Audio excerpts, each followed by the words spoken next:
I just love peak performers and what it takes for those athletes to take care of their body, their mind, enhance their skill set, and really games are won right here. The name Michael Saunders has become synonymous with real estate in this region. Since 1976, she's led a formidable enterprise that her son Drayton joined in 2003.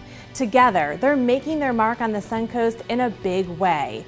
We sat down with Michael and Drayton for some insight into how their paths to entrepreneurship began and lessons they've learned along the way. Making it better every day, surrounding yourself with people smarter than you, being passionate, caring, and doing it brick by brick and stick by stick.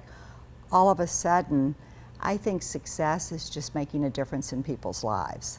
Even if it comes with a lot of obligations, the freedom to be able to determine how you lead something. I mean, I think when you've built a business over the years, your most fervent wish is that that will be continued, and not only continued, but enhanced by new thinking and new blood and new leadership.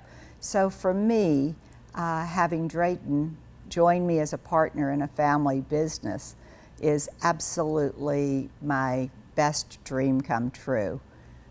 The cons of it are you have to separate business from personal life. So I think the biggest challenge we have is remembering to take off our familial hat and put on our pure business hat. And so I think that each side has a lot to learn from the other, but that is probably the trickiest part of a family-run business. So Drayton, do you remember what your first job was? I absolutely do.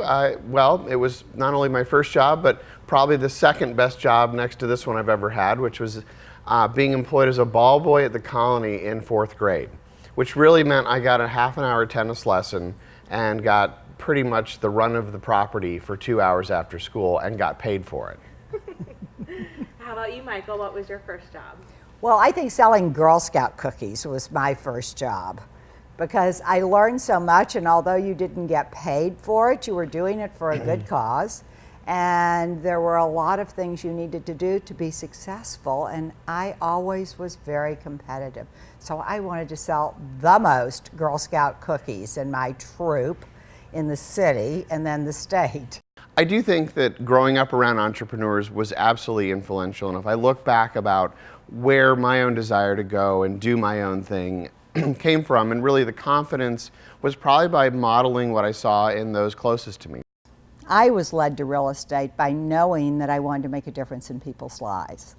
That came about through many jobs and certainly through my social work. And then when I got to a point that I needed to leave social work, I looked at my skills and looked at my high priority of making a difference in people's lives, and real estate was the business I chose, and I've never looked back. I grew up around the business, and so I really, for most of my young formative years, thought real estate was the most boring business in the world. I spent more time in the back seat of cars or in the lobby of the office than I care to remember. And so growing up, I swore I would never do 3 things. I would never live in Sarasota. I would never, ever work in real estate. And I knew for a certainty I would never work for a parent. And I knew he was totally wrong. I went off and in my 20s moved to South America and opened up a business. And that was really where I had my own exposure to the type of work and what really it takes to run a good company. I would say that was one of the prime reasons I wanted to come back, is because I could see from that experience how much work it took to build the team Michael had built. And so I was very honored to be asked to come back and be part of it.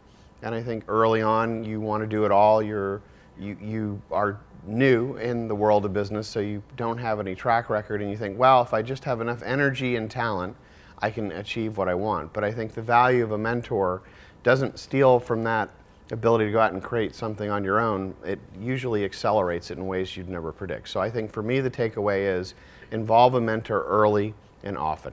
Well, and I don't think it matters what age a mentor is. I learned from Drayton how to make decisions a little more quickly. And now you're just being nice. I've got it on tape. It's on tape. They'll cut that part. Passion for what you do is critical. If you're not passionate about it and you just think, oh dear, this looks like a need, I think I'll fill it, but I really don't like that, you have to be passionate. You have to care deeply. You have to have a business plan.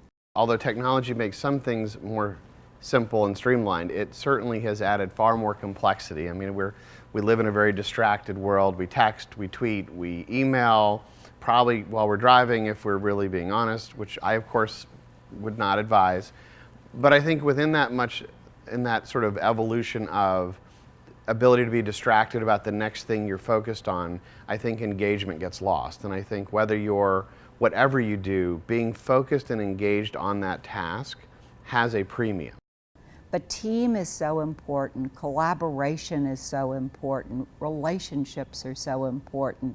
There are just so many things that are so critical. For me, the 3 key takeaways are: listen more, understand the difference between being decisive and hasty, and I think the third thing we've touched on, which is never underestimate your need to continue to learn.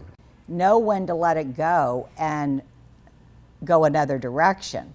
But once you know and have all the facts and have a team that believes in it and have an economy and a world that needs it, don't give up. But don't stick with something that's a loser. Be ready to let it go. Oh, no, I think you always learn through your mistakes far more than you do your successes, so I will just chalk it up to being a really good learner.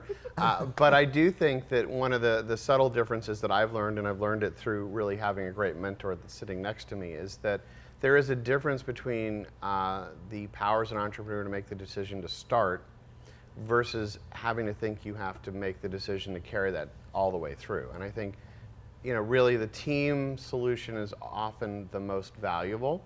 It's really the entrepreneur's job to set the target. And so therefore that leads me to sports. And I don't play a sport. I'm not coordinated. I can't walk and chew gum, but my mother would never let us chew gum anyway, so that has never been a problem. But I love sports. I love the Olympics. I love golf. I love soccer. I just love peak performers and what it takes for those athletes to take care of their body, their mind, enhance their skill set, and really games are won right here.